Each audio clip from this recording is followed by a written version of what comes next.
मात पिता की सेवा कर लूं इतना काम ही काफ़ी है। मात पिता की सेवा कर लूं इतना काम ही काफ़ी है। क्यों जाऊं मैं गया बनारस अवध धाम ही काफ़ी है। क्यों जाऊं मैं गया बनारस अवध धाम ही काफ़ी है। रोता बालक बोला प्रभु से कि रोता बालक बोला प्रभु से अब मिलने ना आ पाऊंगा। कि रोता बालक बोला प्रभु से अब मिलने ना आ पाऊंगा। अब आ जाओ प्रभु महलों में, तंबू में देख नहीं पाऊंगा। जो आ रहे हैं उनके लिए गीत है कि अवधि में है। चला चली भैया, चला चली भैया, बीत जाए न समैया, अनमोल घड़ी। चला चली भैया, बीत जाए न समैया, अनमोल घड़ी। सीताराम की नगरिया चारों धाम से बड़ी। सीताराम की नगरिया चारों धाम से बड़ी। बंद है भैया कि जहाँ प्रकट भय राम प्रभु यह संतन सत्य बतावें। जहाँ प्रकट भय राम प्रभु यह संतन सत्य बतावें। अविनाशी हुए हनुमान जी पहरू यहाँ कहावें। अविनाशी हुए हनुमान जी रक्षक, अविनाशी हुए हनुमान जी पहरू यहाँ कहावें। ओ सीता मैया जहाँ के बाटिन हो, ओ सीता मैया जहाँ के बाटिन हो, पतोहू बड़ी। सीताराम की नगरिया चारों धाम से बड़ी। सीताराम की नगरिया चारों धाम से बड़ी। जय जय श्री राम भैया, जय जय। आप क्या कहना चाहेंगे? आप पहले मैं इनसे बात करूंगा। नहीं बिल्कुल बिल्कुल बिल्कुल बिल्कुल बिल्कुल। क्या कहेंगी? बड़ी दुल्हन की तरह अयोध्या को सजाया जा रहा है। दूर दराज जो लोग बैठे हैं, जो आ नहीं पा रहे अयोध्या में, जिनकी कल्पना है कि अयोध्या कैसी है, तो मैं एक कवि की कलम से ये जानना चाहता हूँ कि यहाँ से जो हजार किलोमीटर दूर बैठा है, उसको अयोध्या कवि कैसे दिखाना चाहते हैं? जी बहुत बहुत धन्यवाद। सबसे पहले तो 4 पंक्तियाँ प्रभु के चरणों में समर्पित करके अपने भाव प्रभु के चरणों में रखती हूँ कि मेरे हृदय में क्या भाव हैं। कि सुबह हो राम गीतों से, भजन से शाम हो जाए। सुबह हो राम गीतों से, भजन से शाम हो जाए। भंवर में नाव हो मेरी, सरल हर काम हो जाए। अयोध्या भूमि है चंदन, बहे सरयू सरित पावन। अयोध्या भूमि है चंदन, बहे सरयू सरित पावन। हिले जब होठ श्रद्धा से, सियावर राम हो जाए। हिले जब होठ श्रद्धा से, सियावर राम हो जाए। और कहना चाहती हूँ कि मेरा जन्म स्थल, मेरा कर्म स्थल यह अयोध्या है, तो मैं स्वयं को कितना सौभाग्यशाली समझती हूँ। और क्यों समझती हूँ? कि मात पिता की सेवा कर लूं इतना काम ही काफ़ी है। मात पिता की सेवा कर लूं इतना काम ही काफ़ी है। क्यों जाऊं मैं गया बनारस अवध धाम ही काफ़ी है। क्यों जाऊं मैं गया बनारस अवध धाम ही काफ़ी है। पूजा व्रत ये त्याग तपस्या लगते हैं बेकार मुझे। कि भव सागर से तर जाने को राम नाम ही काफ़ी है। भव सागर से तर जाने को राम नाम ही काफ़ी है। कुछ पंक्तियाँ अवधी भाषा में, कजरी के कुछ बंद आपके बीच रखती हूँ। कि राम नाम रोज कि राम नाम रोज लेना जरूर पिया, हुई है दुख दूर पिया ना।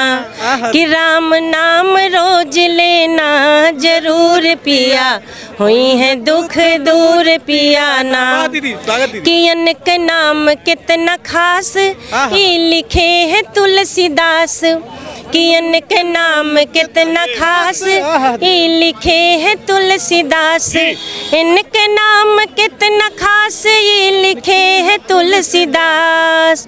कि रोम रोम जे के, कि रोम रोम जे के भक्ति माँ बचूर पिया, हुई है दुख दूर पिया ना। कि रोम रोम जे के भक्ति माँ बचूर पिया, हुई है दुख दूर पिया ना। कि कैसे करी हम बखान जे के भक्त हनुमान, कैसे करी हम बखान जे के भक्त हनुमान। कि अंग अंग माँ लगावे से नूर पिया, हुई है दुख दूर पिया ना। और इस कजरी का आखिरी बंद कि मेरी भी इच्छा है कि एक दिन प्रभु मेरे घर आएंगे, कि एक दिन भाग जाग जई है, हमरो भाग जाग जई है, राम घर व मोरे आई है। कि एक दिन भाग जाग जई है, राम घर व मोरे आई है। कि मनवा नाच जैसे नाचत है मयूर पिया, हुई है दुख दूर पिया ना। कि मनवा नाच जैसे नाचत है मयूर पिया, हुई है दुख दूर पिया ना। जय श्री राम। 22 जनवरी का इंतजार अवध वाले कैसे कर रहे हैं, क्योंकि 500 सालों का भगवान राम का वनवास खत्म हो रहा है। एक कवि, उसके हृदय की आवाज़ क्या है 22 जनवरी के लिए? 4 पंक्तियों से रखती हूँ कि प्रभु जब हमारी अवध नगरी में आएंगे तो जितनी भी पीड़ा, जितनी भी वेदना है, वो कहीं ना कहीं सबकी मिट जाएगी। कि सजल दो नैन को दर्शन मिले आराम हो जाए, सजल दो नैन को दर्शन मिले आराम हो जाए। सरलता सादगी हो त्याग हो वो राम हो जाए, सरलता सादगी हो त्याग हो वो राम हो जाए। कहूँ मैं क्या, लिखूँ मैं क्या प्रभु के नाम की महिमा, कहूँ मैं क्या, लिखूँ मैं क्या प्रभु के नाम की महिमा। कि गुजर जाए जिधर से राम वो पथ धाम हो जाए, गुजर जाए जिधर से राम वो पथ धाम हो जाए। तो कहना है कि अयोध्या का हर घर, हर गली, हर रास्ता तो मंदिर है, धाम है। यहाँ का हर कण कण तो पवित्र है। इसके साथ जय श्री राम। आप क्या कहेंगे, कैसे देखते हैं तस्वीर अयोध्या की बदल रही है, और दूर दराज बैठे जो लोग हैं वो क्या कल्पना कर रहे होंगे, अगर कवि के कलम से मैं जानना चाहूँगा? भैया, मैं अभिषेक पाठक दादा भाई अयोध्या की भूमि से हूँ। जिस भूमि पे आप खड़े हैं यहीं खेल के बड़ा हुआ हूँ मैं। ननिहाल भी अयोध्या मेरा है। मैं राम भगवान को मामा भी कह दिया करता हूँ, मामा भी कह दिया करता हूँ। तो फिलहाल मैं एक बार जन्मभूमि गया था बचपन में, मैं रोने लगा उनको देख करके, तंबू में देख करके। आपने देखी होगी अगर वो घटना, तो यार वास्तव में आंसू निकल जाता है कि हम लोग सेवक चरण के धूल हो करके महलों में रह रहे हैं, आप तंबू में रहेंगे, सरकार हो करके, त्रैलोक्य के स्वामी हो करके तंबू में रहेंगे। तो मैं रोने लगा। बालक था मैंने फिर ऐसे मैं बैठा हुआ था, गया हुआ था कनक भवन, तो मैं प्रभु से कहने लगा हूँ प्रभु कि, और वहीं पे मैंने कहा उसी दिन, एक ही बार मैं जन्मभूमि गया हूँ, मैंने कहा प्रभु अब आईब ना, चाहे जौन हो जाए, अब आईब तबे कि जब तू महल में हो जाबो, तंबू में रहबो तो ना आईब, पक्का है ना आईब। तो मैंने अभी गया हुआ था जल्दी, तो मैंने लिखा एक दोहा है, शुरू करता हूँ उसे। कि प्रभु ही दरस मोहि चाहिए और कृपा करव अवधेश, कि प्रभु ही दरस मोहि चाहिए कृपा करव अवधेश, जहि विध तुलसी को मिले प्रभु ही कौशलाधीश। अब तुलसीदास जी को मिल रहे हैं, हमको नहीं मिलेंगे क्या? अब मैं, अच्छा ठीक है, अबोध हूँ, अज्ञानी हूँ, मूर्ख हूँ, हमको नहीं मिलेंगे क्या? बालक तो मैं भी हूँ। तो प्रभु ऐसे भावना से मैं भावनाएं लिखता हूँ, और ज़्यादातर मैं वियोग श्रृंगार और श्रृंगार करुण कवि हूँ मैं, और आशु कवि लोग बोलते हैं ऐसे, तो हमारे गुरुदेव लोग। फिलहाल मैं ओज लिखता हूँ, 4 पंक्तियाँ आपसे जोड़ता हूँ। कि रोता बालक बोला प्रभु से, कि रोता बालक बोला प्रभु से अब मिलने ना आ पाऊँगा, कि रोकता बालक बोला प्रभु से अब मिलने ना आ पाऊँगा, अब आ जाओ प्रभु महलों में तंबू में देख नहीं पाऊँगा, अब आ जाओ प्रभु महलों में तंबू में देख नहीं पाऊंगा, और तुम भाग्य विधाता ईश्वर हो, तुम भाग्य विधाता ईश्वर हो, तुम पर मुझको विश्वास प्रभु, तुम भाग्य विधाता ईश्वर हो, तुम पर मुझको विश्वास प्रभु, जल्दी दर्शन दोगे भगवान, जल्दी दर्शन दोगे भगवान, इतनी तुमसे है आस प्रभु, इतनी तुमसे आस प्रभु। तो भगवान 22 को दर्शन दे रहे हैं, और हम लोग 25 के बाद जो है 22 जाएंगे वहाँ। 25 को हम लोग का कार्यक्रम है भगवान श्री राम जी के उपलक्ष्य में। यहाँ पे कवि सम्मेलन है बहुत बड़ा भव्य। दादा अभी तक थे, आपसे जुड़े हुए थे, दुर्गेश पांडे दुर्लभ दादा। आप नवांकुर अंजलि साहित्यिक आस्था परिवार के अध्यक्ष हैं, और आपके थ्रू जितने नवांकुर कलमकार हैं उनको सबको मंच मिलता है, तो मैं उनसे जुड़ा हुआ हूँ, मैं व्यवस्थापक वहाँ का। और मैं एक हमारा बड़ा प्यारा भाई है नादान, कौशल पांडे नादान, उसकी पंक्तियां मैं गुनगुनाना चाहता हूँ, क्योंकि वो बहुत उम्दा कवि है। यहाँ जो भी सुनेंगे उसको, उस पंक्ति को सुनिएगा, और बहुत बेहतरीन कौशल पांडे नादान है, गोरखपुर का कवि है, अभी बहुत अच्छा कवि है, मेहनीय कवि है।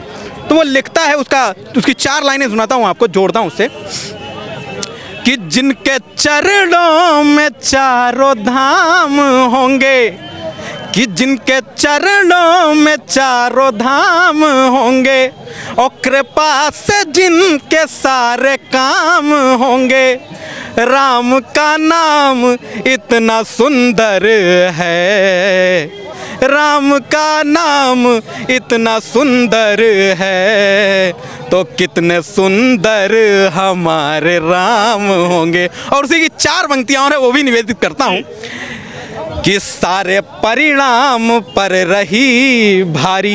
इतना बेहतरीन उसने लिखा है भाई साहब, इससे बढ़िया उदाहरण किसी ने दिया होगा तो आप चैलेंज करता हूँ, इससे बढ़िया उदाहरण किसी ने नहीं दिया होगा। कि सारे पर, ये भी नादान कौशल पांडे नादान की पंक्तियां हैं, मैं बोल दे रहा हूँ, ये मेरी पंक्ति नहीं है। कि सारे परिणाम पर रही भारी, कि काम के काम पर रही भारी, कि सारे परिणाम पर रही भारी, काम के काम पर रही भारी, दूर सिंदूर से रही बरसों, कि दूर सिंदूर से रही बरसों, और मिला राम पर रही भारी। उर्मिला का त्याग, ऐसा त्याग कि जो इतिहास गाता रहे, हमेशा खत्म नहीं हो सकता। और ये कौशल पांडे नादान अपना अद्भुत भाई है, बहुत अच्छा, और मैं नहीं है कवि है, यही कहता हूँ। जय श्री राम।